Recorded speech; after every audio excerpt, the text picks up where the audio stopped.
बिस्मिल्लाहिर्रहमानिर्रहीम। अस्सलाम वालेकुम। आज जुमे का दिन है और 1 अप्रैल आज तारीख़ है और कल हफ़्ता परसों इतवार यानी 3 अप्रैल को वज़ीर-ए-आज़म इमरान ख़ान के ख़िलाफ़ असम्बली के अंदर अदम एतमाद पर वोटिंग होने जा रही है। इस बात का ख़ुद ऐलान वज़ीर-ए-आज़म इमरान ख़ान ने अपनी गुज़श्ता रोज़ जुमेरात को जो तकरीर की थी या कौम से ख़िताब किया था उसमें ये ऐलान कर दिया था। अब गुज़श्ता 24 घंटे के अंदर कुछ अहम तरीन वाक़यात हुए हैं, कोई 8 से 10 के करीब। मैं सारे मुख्तसरन आपके सामने रख देता हूँ ताकि आपको सिचुएशन जो है वो क्लियर हो जाए कि इस वक्त चल क्या रहा है पाकिस्तान की सियासत के अंदर। मुल्की जो मंजरनामा है सियासत का, उसमें इस वक्त क्या सूरत हाल है। वज़ीर-ए-आज़म इमरान ख़ान ने कल जब तकरीर की तो उससे पहले एक ख़बर आई थी कि वज़ीर-ए-आज़म 7 बजे या पौने 7 बजे के करीब जो है तकरीर करेंगे, कौम से ख़िताब करेंगे, लेकिन फिर वो डिले हो गया और पता लगा कि शाह महमूद कुरैशी चाइना से बस पहुँच गए हैं और उनके साथ मुलाकात होगी वज़ीर-ए-आज़म की और उसके बाद वज़ीर-ए-आज़म जो है वो कौम से ख़िताब करेंगे। उस पर जब मज़ीद मालूमात हासिल करने की कोशिश की तो पता ये चला कि चीनी वज़ारत ख़ारजा ने जो बयान जारी किया था शाह महमूद कुरैशी से मुलाकात के बाद, यानी शाह महमूद कुरैशी ने जब उनको जाके ये बताया कि अमेरिका पाकिस्तान की सियासत के अंदर किस तरह मुदाखलत कर रहा है और वो जो धमकी अमेज़ ख़त आया था उसके बारे में जब उनसे बात की तो वो जो चीनी वज़ीर ख़ारजा हैं उनकी तरफ से जो बयान जारी किया गया उसमें ये साफ़ और वाज़ेह कहा गया कि अमेरिका जो कोल्ड वॉर का उनका माइंड सेट है उससे पीछे हटे। छोटे और दरमियाने मुल्कों के जो साइज़ के जो मुल्क हैं उनको अपनी जो ब्लॉक की पॉलिटिक्स है और जो धमकियां देने की जो कोशिश है इसको तर्क किया जाए और मुल्कों को उनके अंदर जो रिजीम चेंज की कोशिश है उसको रोका जाए। वहाँ से बड़ा पॉजिटिव पैगाम आया। उम्मीद ये की जा रही थी कि पाकिस्तान की अपोजिशन यानी ख़ास तौर पे मुस्लिम लीग नून और फिर पीपल्स पार्टी भी जिस तरह CPEC के हवाले से चीन के साथ मिलकर काम करती रही है और कौम को बताती रही है कि कौम का मुस्तकबिल, मुल्क के मुआशी मुस्तकबिल जो है वो चीन के साथ जुड़ा हुआ है, CPEC पाकिस्तान का मुस्तकबिल है, तो शायद इसके बाद वो लोग पीछे हट जाएँ, अमरीकी साजिश को अमल दरामद उस पर करने से पीछे हट जाएं, लेकिन वो लोग पीछे नहीं हटे। उसके बाद वज़ीर-ए-आज़म इमरान ख़ान ने खुलकर ख़िताब किया और लाइव ख़िताब किया। पहले ये कहा जा रहा था कि वो रिकॉर्डेड होगा, लेकिन फिर उन्होंने लाइव ख़िताब किया और उस लाइव ख़िताब के अंदर उन्होंने जो बातें की, जिस तरह से कौम की गैरत जगाने की कोशिश की, कौम का ज़मीर झंझोड़ने की कोशिश की कि किस तरह अमेरिका पाकिस्तान के अंदर मुदाखलत करता रहा है, किस तरह हम उनके नौकर बन कर रहे। अफ़गान जिहाद में हमने शिरकत की रशिया के ख़िलाफ़, तब मुजाहिदीन थे हमारे यहाँ पे जो लोग थे कबायली इलाका जात में। फिर अमेरिका ने जब हमला किया तो फिर हमें कहा गया कि अब हमारे साथ मिल जाओ, नहीं तो पत्थर के ज़माने में आपको भिजवा देंगे। तो उस वही जो मुजाहिदीन थे कल, उनको फिर दहशतगर्द डिक्लेयर किया गया। फिर हमने 180 डिग्री का यू टर्न लेके जब उन पर हमले शुरू कर दिए, अमेरिका का साथ दिया, अड्डे दिए, सब कुछ दिया, तो फिर पाकिस्तान का क्या हाल हुआ वो सब के सामने है। 80,000 से ज़्यादा शहादतें हुई और $100 अरब से ज़्यादा मुल्क का माली नुकसान हुआ। दुनिया के अंदर पाकिस्तान जो है उसको दहशतगर्द स्टेट डिक्लेयर किया गया और अमेरिका ने सारा मलबा भी पाकिस्तान पर डाला। सिर्फ ये भी नहीं कहा कि चलन जी आपका शुक्रिया, आपने हमारा साथ दिया, बार बार आप साथ दिया और हमारे आप अच्छे दोस्त हैं। पाकिस्तान पर पाबंदियाँ लगाते रहे, अफ़गान जिहाद वो जो रशिया वाला था उसके बाद भी, और फिर जो अब अफ़गानिस्तान में अमेरिका ने खुद हमला किया तो उसके बाद भी।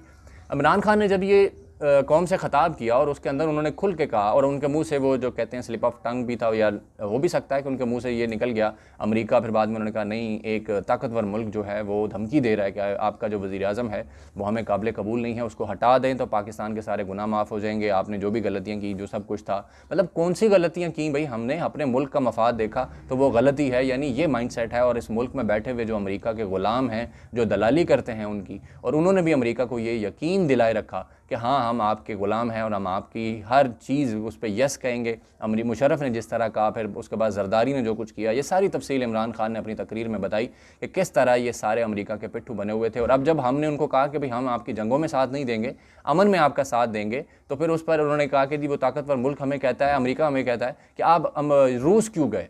अरे तुम कौन होते हो हमें ये कहने वाले कि आप रूस क्यों गए? कभी इस तरह आपने किसी और मुल्क को नहीं कहा। आप खुद उनके मतलब तिजारत करते हैं, यूरोप पूरा उनसे गैस ले रहा है, उनके साथ माली मुआहदे हैं, सब कुछ है। अब आपका ब्लॉक पॉलिटिक्स है तो इसलिए रशिया के ख़िलाफ़ हो गए, तो हमें भी आप इस तरह कह रहे हैं।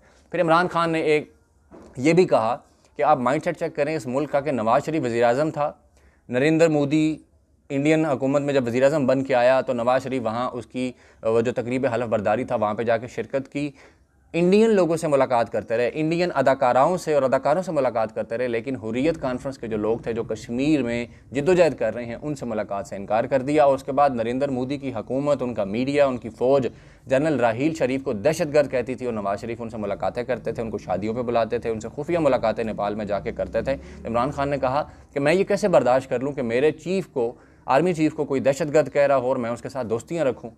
यानी इतनी बड़ी बात इमरान खान ने कर दी, लेकिन कुछ ऐसे लोग हैं हमारे मुल्क के अंदर जो कि ज़हनी तौर पर इस कदर ग़ुलाम हैं कि उनको ये बातें समझ नहीं आ सकती। इस बयान के बाद इमरान खान का जब खिताब ख़त्म हुआ तो उसके बाद अपोजिशन मीडिया से टॉक करने आई तो ख्वाजा आसिफ ने वो बयान दे दिया जिस पर इस वक्त उनकी बहुत ज़्यादा आवाम ले दे कर रही है। खैर उनके हामी तो जो उनके जैसी सोच के मालिक हैं उनको तो बेचारों को कोई समझ नहीं आएगी, अफसोस होता है और तरस आता है ऐसे लोगों पर। तो ख्वाजा आसिफ ने कहा कि अमेरिका ऐसी ताकत है कि हमें शदीद नुकसान पहुंचा सकता है माली तौर पर। हमारा जो मईशत है हमारी वो अमेरिका के साथ जुड़ी हुई है कि अमेरिका चाहे तो हमारे साथ बहुत बुरा कर सकता है, यानी अमेरिका हमारा खुदा है, नाउज़ुबिल्लाह। और जिस तरह के उन्होंने बयानात दिए और जो सिचुएशन आवाम के सामने मज़ीद खुलकर आई, और हमजा शहबाज ने भी दोबारा बयान दे दिया कि अमेरिका को जो है एब्सोल्युटली नॉट क्यों कहा, यूरोप के खिलाफ बयानात क्यों दिए, शहबाज शरीफ ने कहा और इन सब ने। और फिर इमरान खान ने जब कहा कि जी मुझे धमकी दी गई, तो उसके बाद अब अमेरिका के स्टेट डिपार्टमेंट से बार बार पाकिस्तानी जो सहाफ़ी हैं वो सवालात कर रहे हैं कि क्या पाकिस्तान के अंदर जो इमरान खान की हुकूमत है उसके बारे में कहा जा रहा है कि आप उनको तब्दील कर रहे हैं, तो इसमें कोई सदाकत है। उन्होंने कहा कि there is no truth absolutely in this, यानी अमेरिका मान जाएगा कि हाँ जी हमारा उसमें बाकी को किरदार है। जैसे कि इराक़ के अंदर उन्होंने जाली ये स्टेटमेंट दी, बयान दिया और एक माहौल बनाया कि जी यहाँ पे वेपन ऑफ मास डिस्ट्रक्शन यानी एटम बम मौजूद है तो हम उसको ख़त्म करने आए हैं। लीबिया के साथ उन्होंने जो कुछ किया, चिली के साथ जो किया, क्यूबा के साथ उन्होंने जो कुछ किया, ईरान के अंदर जो डॉक्टर मुसद्दक की हुकूमत उल्टाई उन्होंने जो कुछ किया, तो क्या वो मान जाएंगे?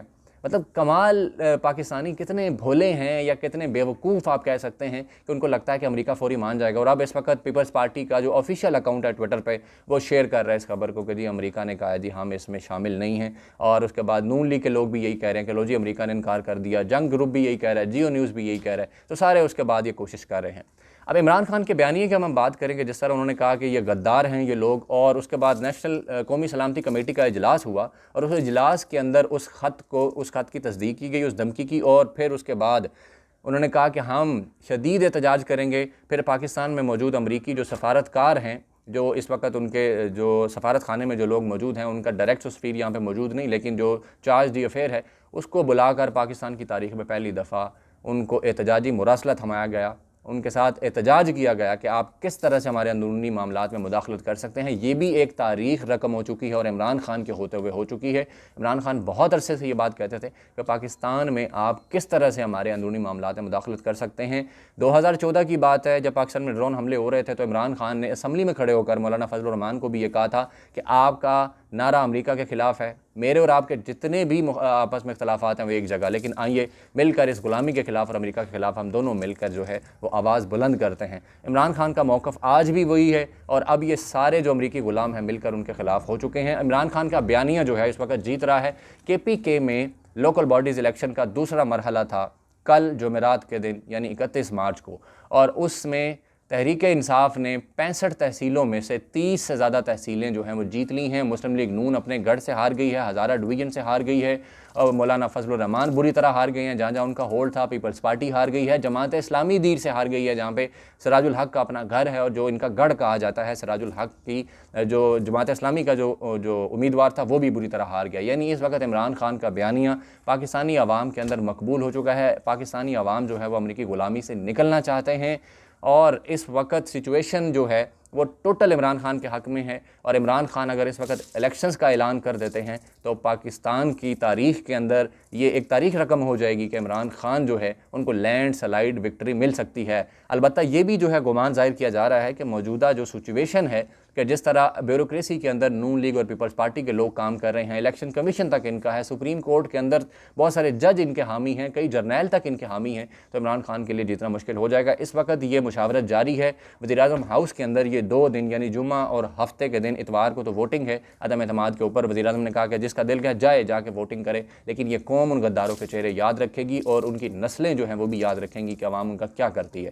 तो अब ये इस वक्त वज़ीर-ए-आज़म हाउस के अंदर मीटिंग्स हो रही हैं कि अब आगे का अमल क्या होगा, अब क्या करना है। अगर अदम एतमाद कामयाब होती है तो क्या करना है, नाकाम होती है तो फिर क्या किया जाए, इस पे सिचुएशन में बात हो रही है। और एक और मोस्ट इंपॉर्टेंट खबर मैं आपको दे दूं, वफाकी वज़ीर फवाद चौधरी ने ट्वीट किया है कि वफाकी एजेंसियों ने वज़ीर-ए-आज़म पर कातलाना हमले का एक प्लान जो है उसको पकड़ा है और वज़ीर-ए-आज़म की सिक्योरिटी जो है उसको बढ़ा दिया गया है। वज़ीर-ए-आज़म जो है वो सिक्योरिटी ज़्यादा नहीं लेते थे, बुलेट प्रूफ ग्लास इस्तेमाल नहीं करते थे तकरीरों के अंदर, उनकी जो अवामी तकरीबात में शिरकत है उसको महदूद कर दिया गया है और वफाकी एजेंसियाँ इस पर काम कर रही हैं उस प्लॉट को मज़ीद एक्सपोज़ करने पर और वज़ीर-ए-आज़म की जान को जो ख़तरा है उसको महफूज बनाने के लिए इकदामात किए जा रहे हैं। यानी आप अंदाज़ा करें कि इस बात का पहले भी कोई शक नहीं था कि वज़ीर-ए-आज़म की जान को ख़तरा हो सकता है। जो भी अमेरिका के खिलाफ खड़ा होता है, भला कैसे अमेरिका उसको आसानी से जाने दे सकता है। अमेरिका के दुनिया में सबसे ज़्यादा शायद मफादात पाकिस्तान के साथ जुड़े हुए हैं कि पाकिस्तान उनका नौकर बना हुआ था, लेपालक बना हुआ था, ग़ुलाम बना हुआ था। यहाँ पे जो हुक्मरान रहे हैं, जो सियासी जमातें हैं, वो उनकी ग़ुलाम हैं।